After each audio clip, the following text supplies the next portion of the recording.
Hello friends, तो आज की इस वीडियो में आज मैं कक्षा 10वीं वाले विद्यार्थियों को प्रश्नावली 2 के आगे के प्रश्नों को बताने वाला हूं। तो चलो प्रश्न क्रमांक 5 को देख लेते हैं। प्रश्न क्रमांक 5 है 15 किलोग्राम चाय व 17 किलोग्राम कॉफी का मूल्य 183 रुपये तथा 25 किलोग्राम चाय व 13 किलोग्राम कॉफी का मूल्य 213 रुपया है। 7 किलोग्राम चाय व 1 किलोग्राम कॉफी का मूल्य ज्ञात कीजिए कह रहे हैं। तो चलो इस प्रश्न को हल करते हैं। तो ये जो प्रश्न है इसे मैंने पहले ही हल कर लिया था, ठीक है। वीडियो में कुछ फॉल्ट आ जाने की वजह से मुझे इसे वापस रिकॉर्ड करना पड़ रहा है। तो मैं आपको इसे फटाफट बता देता हूँ कि ये जो प्रश्न है इसे कैसे बनाना है। तो देखो इस प्रश्न में क्या कहा गया था, 15 किलोग्राम चाय व 17 किलोग्राम कॉफी, मतलब चाय और कॉफी का जिक्र किया। तो हम लोग चाय और कॉफी को कुछ मानेंगे। तो 1 किलोग्राम चाय का मूल्य x रुपया और 1 किलोग्राम कॉफी का मूल्य y रुपया। अगर इस प्रश्न में 15 किलोग्राम का है तो 15 किलोग्राम चाय का मूल्य कितना हो जाएगा, 1 किलोग्राम का x है तो 15 किलोग्राम का 15x हो जाएगा। इसी तरीके से 17 किलोग्राम कॉफी का मूल्य कितना हो जाएगा, 1 किलोग्राम कॉफी का मूल्य y है तो 17 किलोग्राम कॉफी का मूल्य 17y हो जाएगा। फिर प्रश्न के हिसाब से चलेंगे, प्रश्न अनुसार ये जो दोनों है 15 किलोग्राम चाय और 17 किलोग्राम कॉफी, जब दोनों को खरीद रहे हैं तो खरीदने पर, दोनों को साथ साथ खरीदने पर, ठीक है, कितना रुपया देना पड़ा, 183 रुपये। तो दोनों को जोड़ दो तो 15x प्लस 17y बराबर 183 रुपया। फिर आगे जब प्रश्न को पढ़ते हैं तो 25 किलोग्राम चाय का मूल्य कितना रहेगा, एक का x है तो 25 का 25x। 13 किलोग्राम कॉफी का मूल्य एक का y तो 13 किलोग्राम का 13y। फिर आगे इन दोनों को साथ में लेते हैं। जैसे मैं मार्केट जाता हूँ और मार्केट से मैं 25 किलोग्राम चाय खरीदा और 13 किलोग्राम कॉफी खरीदा। दोनों को खरीदने के बाद मैं पूछता हूँ दुकानदार से कि मैं कितना रुपया दूं। तो दुकानदार कहता है कि इन दोनों को खरीदने पर आपको 213 रुपया देना पड़ेगा। तो मैंने इन दोनों को खरीदा और खरीदने पर 213 रुपया दिया। तो दोनों को क्या करेंगे, जोड़ेंगे। तो 25x और 13y दोनों को जोड़ दो तो 213 आ जाएगा। ये आपका पहला समीकरण, ये दूसरा समीकरण। अब आपको क्या करना है, इन दोनों समीकरणों को हल करना है। हल करने के लिए कई विधि है, तो मैं अक्सर यहाँ पे दो ही विधि का जिक्र करता हूँ, एक है विलोपन और एक है प्रतिस्थापन। तो इस प्रश्न को मैंने विलोपन विधि से बनाया है। तो विलोपन विधि से जब मैं बनाऊंगा तो विलोपन विधि का इंपॉर्टेंट तथ्य क्या होता है, इंपॉर्टेंट टॉपिक क्या होता है कि सामने का पहला पद है ना, सामने का पहला पद को हमें देखना होता है। देखो यहाँ पे कितना है, 25 है, यहाँ पे 15 है। तो 25 और 15 दोनों क्या बराबर है, एक्स तो ठीक है, दोनों में है, मौजूद है, दिक्कत नहीं है। लेकिन यहाँ पे 25 है, यहाँ पे 15 है, एक में 25 और एक में 15। तो एक में 15 एक में 25, तो मैं ऐसे संख्या का गुणा करूं कि ये जो दोनों पद है वो बराबर हो जाए। तो मैं 25 का गुणा इस पूरे पद में कर सकता हूँ, ये 15 का गुणा इस पूरे पद में कर सकता हूँ। अगर ऐसा करता हूँ तो ये जो समीकरण है ये बहुत बड़ा बन जाएगा। तो मैं ऐसे संख्या लेता हूँ जो इन दोनों के पहाड़े में आता है। जैसे 15 के पहाड़ा को आगे पढ़ते हैं, ध्यान देना।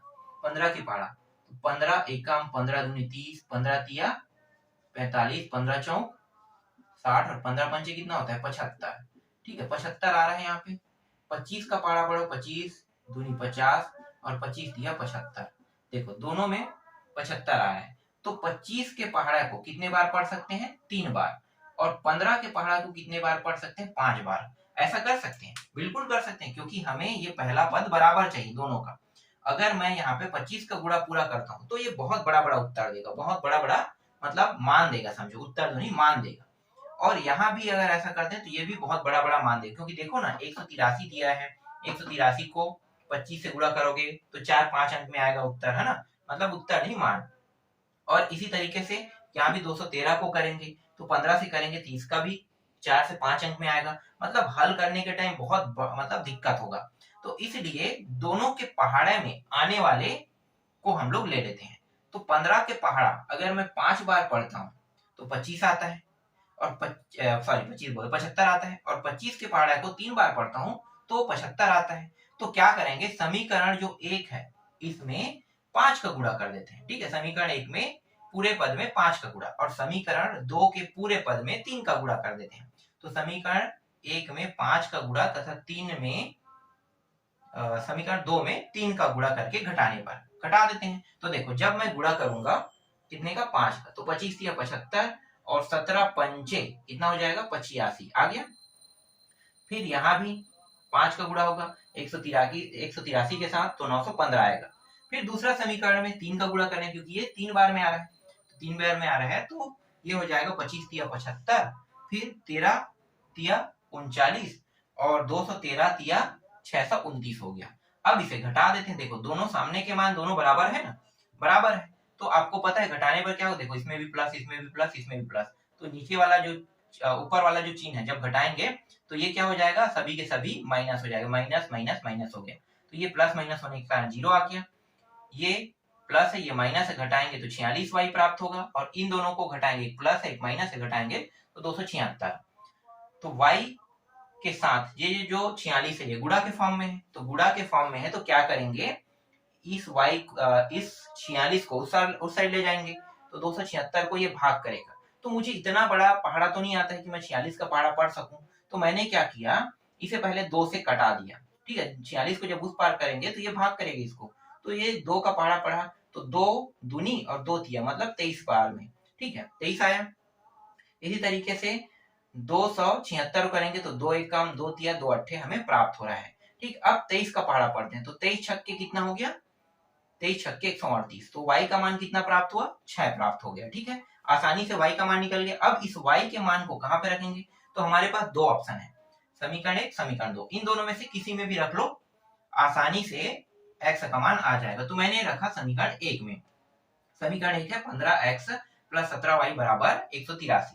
तो देखो जहां पे y है वहीं पे मैंने कितना रखा, 6 रख दिया, तो 15x प्लस 17 गुणित 6 बराबर 183। आगे जब इसे हल करेंगे तो 17 छक्के कितना होता है, 102। ठीक है, क्योंकि यही बस हल हो रहा है, 102 आ गया। अब इसे 102 को उस पार ले जाते हैं क्योंकि ये नंबर में ये भी नंबर में, तो नंबर वाले को एक साइड ले जाते हैं, तो ये जो चिन्ह है ये प्लस में, उस साइड जाके क्या हो जाएगा, माइनस, तो 183 माइनस माइनस 102 है ना, और यहाँ पे 15x बचेगा। जब इसे घटाएंगे 183 में 102 को तो 81 प्राप्त होगा, और 15 x के साथ गुणा में मुझे x अकेला चाहिए, तो 15 गुणा में, इसलिए 81 को क्या करेगा, भाग कर कितना आएगा, गुणा करने पर आ रहा है x बराबर 15 पंचे 75 है ना, तो 5 आ गया। अब यहाँ पे बच कितना रहा है, 6, 6 शून्य, तो 15 30 पैंतालीस 55 60 60, तो मतलब 4 बार में जा रहा है। ठीक है, तो x का मान कितना प्राप्त हुआ, इतना। अब इस प्रश्न को जब मैं आगे पढ़ता हूं तो वो कह रहा है कि 7 किलोग्राम चाय का मूल्य, ठीक है, 7 किलोग्राम चाय का मूल्य और 1 किलोग्राम कॉफी का मूल्य, दोनों को प्लस करके बताना है कितना होगा। तो यहाँ पे मैं लिख लेता हूँ 7 किलोग्राम चाय व 1 किलोग्राम कॉफी का मूल्य। तो 7 किलोग्राम मतलब 7 गुणित कितना करेंगे, देखो x का मान यही ना 7x, तो 7 गुणित 5.4, फिर 1 किलोग्राम कॉफी मतलब 6। अब इन दोनों को गुणा कर देते हैं, तो गुणा करने पर आएगा 7 चौक 7 दूनी 14, 7 इकाई 7 चौक 28, 28 का 8 यहाँ पे आ गया। ठीक है, 2 हासिल यहाँ पे आ जाएगा, 7 पंचे 35 और 2 कितना हो गया, 37 और प्लस 6। अब इन दोनों को जोड़ देते हैं, तो जोड़ने पर कितना आएगा, तो देखो ये हो गया 6 6 12 13, 13 का 3 और ये 4 43, तो 43.8 रुपये हो रहा है। ठीक है, 7 किलोग्राम चाय व 1 किलोग्राम कॉफी का मूल्य। तो ये रहा आपके ये जो 5वां प्रश्न है उसका उत्तर। इसमें जो हल है वो बहुत ही बड़ा बड़ा है ना, बहुत बड़ा बड़ा, तो इसे अच्छे से बनाना। अगर आप थोड़ा सा भी चूक करते हो और हल करने में थोड़ा सा भी गलती होता है तो ये प्रश्न जो है पूरा गलत हो जाएगा, इसलिए ध्यान से बनाना। तो ये प्रश्न अब मैं मिटा देता हूँ, आशा करता हूँ मैं जो बता रहा हूँ आपको समझ में आ रहा होगा। चलो अगला प्रश्न देखते हैं।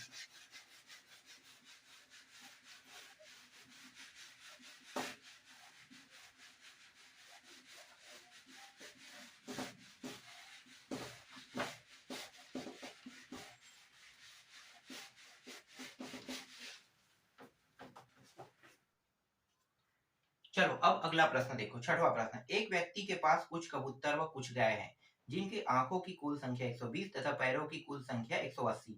बताइए व्यक्ति के पास कितने गाय व कबूतर है। तो चलो इसको हल करते हैं। तो देखो हल, माना कबूतरों की संख्या बराबर x तथा गाय की संख्या बराबर y। ठीक है, अब इस प्रश्न में कुछ कबूतर और कुछ गाय है ना, जिनके आंखों की संख्या कह रहा है, तो यहाँ पे मैं डायरेक्ट प्रश्नानुसार करता हूँ, प्रश्नानुसार। ठीक है, एक कबूतर के पास कितने आंख होते हैं? 2 आंख। तो 2 आंख मतलब एक कबूतर है, तो एक कबूतर के पास कितने आंख होते हैं? एक कबूतर के पास 2 आंख, तो 2 के साथ x का गुणा, तो 2x हो गया। अब यहाँ पे गाय है, गाय के भी कितने आंख होते हैं? गाय के भी 2 आंख, तो 2y। तो आंखों की संख्या यहाँ पे बताया है 120। ये रहा आपका पहला समीकरण। ठीक है, अब आगे जब प्रश्न को पढ़ते हैं तो प्रश्न कह रहा है कि इस बार गाय के कबूतर और गाय के पैरों की संख्या 180 है कह रहा है। तो एक कबूतर के पास कितने पैर होगा? जितने भी चिड़िया होते हैं उसके 2 पैर होते हैं, तो मतलब 2x। और गाय के कितने पैर होते हैं? 4, तो 4y बराबर 180। ये रहा आपका दूसरा समीकरण। अब क्या करेंगे? इनको हल करेंगे। देखो, ये आसानी से विलोपन विधि से बन रहा है, तो हल कर लेते हैं विलोपन विधि से। ठीक है, इसको भी मैं विलोपन विधि से बना रहा हूँ। हल करने के कई विधि, प्रतिस्थापन है, विलोपन है, समीकरण निकाय विधि है, ग्राफ विधि है ना, जो भी विधि चाहो उससे हल कर सकते हो। तो यहाँ पे अभी मैं सिंपल विलोपन विधि से हल कर रहा हूँ, क्योंकि बहुत से बच्चे ज्यादातर विलोपन विधि को पूछते हैं, तो इसको भी विलोपन विधि से हल कर लेते हैं। देखो, दोनों का पहला पद बराबर है, तो क्या करेंगे? समीकरण 1 और 2 को सिर्फ घटा देंगे। तो समीकरण 2 में देखो, 1 में घटाओगे तो भी ये सेम मान आएगा, 2 में घटाओगे तो भी। लेकिन 2 में देखो, इन दोनों को जब मैं कटाता हूं तो ये 4y बड़ा है 2 से, तो प्लस में रहेगा ना, और ये भी प्लस में रहेगा, मतलब आसानी से मान प्लस में आ जाएगा। इसलिए समीकरण 2 में, क्योंकि ये जो है इसके मान बड़े हैं, इसलिए इसको मैं ऊपर में रख रहा हूँ, फिर बाकी को नीचे में। तो समीकरण 2 में 1 को घटाने पर, तो समीकरण 2 क्या है? देखो, 2x प्लस 4y बराबर 180, और ये रहा 2x प्लस 2y बराबर 120। घटा देते हैं, तो ये प्लस था तो क्या हो गया? माइनस। ये भी प्लस है तो ये भी माइनस, यहाँ भी प्लस है तो ये भी माइनस। ये दोनों कट के 0 प्राप्त होगा। घटाएंगे तो ये 2y प्राप्त होगा, और इनको घटाएंगे तो ये शून्य, अच्छा है, 60 प्राप्त होगा। तो 2 जो है वह y के साथ गुणा है, तो उस पर भेज देंगे तो क्या होगा? ये 2 को, ये जो 2 है ये 60 को भाग करेगा, 2 एकम 2 तिया 2 शून्य, तो y का मान कितना प्राप्त हो गया? y का मान 30 प्राप्त हो गया। अब इस y के मान को कहाँ पे रखेंगे? हमारे पास 2 ऑप्शन है, समीकरण 1 2, जिसमें भी रख लो, आसानी से x का मान आ जाएगा। तो चलो समीकरण 1 में रख देते हैं। समीकरण 1 में y का मान रखने पर, तो समीकरण 1 में y का मान रखेंगे 2x प्लस 2 गुणित y का मान कितना है? 30 बराबर 120। तो ये हो गया 2x, 30 दूनी कितना हो गया? 60, और ये रहा 120।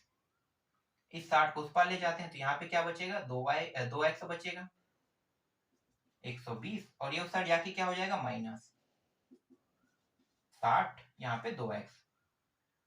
फिर ये जो x है ये इसके साथ गुणा में है, तो 60 को क्या करेगा? उस साइड जाके भाग करेगा। यहाँ भी कितना आ रहा है? 30 आ रहा है। तो x के मान भी 30 आ रहा है, और y के मान भी यहाँ पे कितना आ रहा है?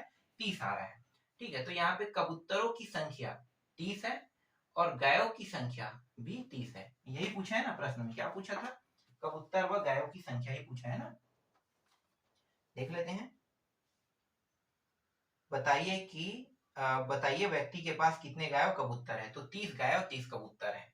ठीक है, तो यही क्या है? इनके प्रश्नों का उत्तर है। तो यहाँ पे नीचे में लिखना है अतः कबूतर या कबूतरों की संख्या 30 तथा गायों की संख्या भी 30 है। ठीक है, एकदम फुलफिल कर रहा है। अब देखो, समीकरण 1 में मैच कर लेते हैं। तो ये 120 आंख होना चाहिए, है ना। तो 30 दूनी कितना हो गया? 60, 30 दूनी 60, 6 6 12, 120 आ गया। 120 यहाँ पे आ रहा है। ठीक है, इसको भी फुलफिल कर लेते हैं। जैसे 30 दूनी 60, और ये कितना हो गया? 4 तिया 12, 120, 120 और 60 कितना हो गया? 180। तो 180 पर आ रहा है, मतलब एकदम फुलफिल कर रहा है। जैसे मैं उत्तर की जांच कर रहा हूँ, तो उत्तर की जांच भी हो रहा है। देख लो, उत्तर की जांच करना जानते हो ना ऐसे प्रश्नों में। ऐसे प्रश्नों में भी उत्तर की जांच होता है। उत्तर की जांच समीकरण 1 में इन दोनों मानों को रख दो, रखने के बाद 120 ला के देखना है। ठीक है, 120, तो 30 यहाँ पे रखेंगे और यहाँ भी रखेंगे, तो इन दोनों को जब हल करोगे तो 120 के बराबर आ गया, मतलब आपका उत्तर सही है। जब उन्हीं 30 को यहाँ पे रखोगे और यहाँ भी रखोगे तो 180 अगर प्राप्त हो जाता है समीकरण 2 में रखने के बाद इन दोनों को हल करने पर, ठीक है, तो इसका मतलब क्या है कि आप जो बना रहे हो उसका उत्तर एकदम सही है। तो इसी तरीके से उत्तर की जांच किया जाता है। तो ये रहा आपका छठवां प्रश्न, ये भी कंप्लीट हो गया। फिर देख लेते हैं अगला प्रश्न। लाइट तो बंद हो गया है, तो अगर मैं अभी प्रश्न बताता हूँ तो थोड़ा सा साफ नहीं दिखाई देगा, तो एक काम करते हैं, अभी इसको यहीं पे रोक देते हैं, बाकी जो बचा हुआ प्रश्न है उसको मैं आपको नेक्स्ट वीडियो में बताऊंगा।